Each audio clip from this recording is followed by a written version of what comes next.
All right, everybody, this is John from Legacy Woodworking Machinery, and this is another video on CCAM Pro. Remember the first spindle? We just turned it around, added a couple nice profiles to give us a finished looking spindle. Second, we roped it. Third, we barley twist it. That means this time, we're ready to flute it. Let's go ahead and take a look at this drawing, see what we can get sorted out. Here we are. We want to take a look at the start and the end point of this guy. So when we measure starts and ends of flutes, it's going to go from the center of the cutter, go here in my horizontal direction. We're going to start right there, boom. We're going to measure over, right there, boom. It's going to give us a 20-inch length here. Now we need to measure from the end of our wood, that same point. So we go here, 8 inches, and we're going to finish here at what will be 28 inches. There. All right, let's go ahead and add that to our tool path. So here, we're going to just uncheck the barley twist because we don't want to do that anymore. We're going to manage our tool paths. This time, we're going to do indexing, and we're going to go flutes. There we go, flutes. I'm going to say add our toolpath, here to flutes, and close. Flutes goes red, just like we already know. That means we got to generate our tool path for it by just picking our cutters and everything else we're doing. So let's go ahead.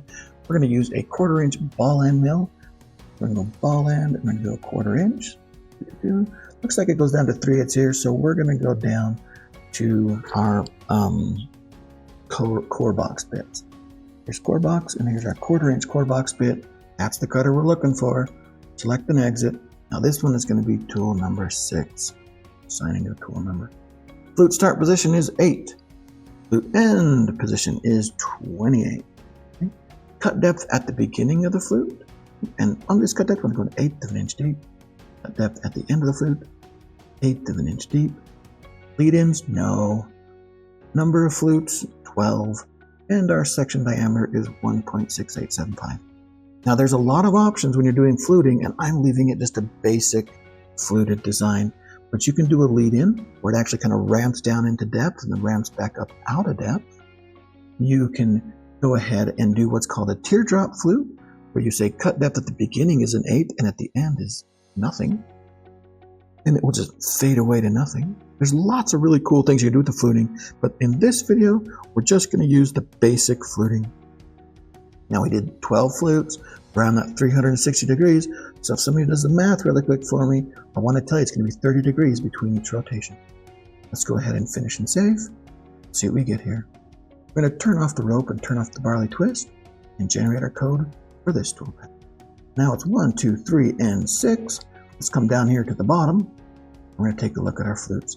So there's 1, 2, 3, 4, 5, 6, 7, 8, 9, 10, 11, 12. All right, guys, you know the drill. We're going out of the machine again. Meet me out there. Let's make some sawdust. The third variation of this is going to start again with our basic design here. After that, we're going to add flutes, giving it a very timeless look. This classic design is one of the many designs that you can create on your Maverick 4x8 CNC machine. Let's make some sawdust.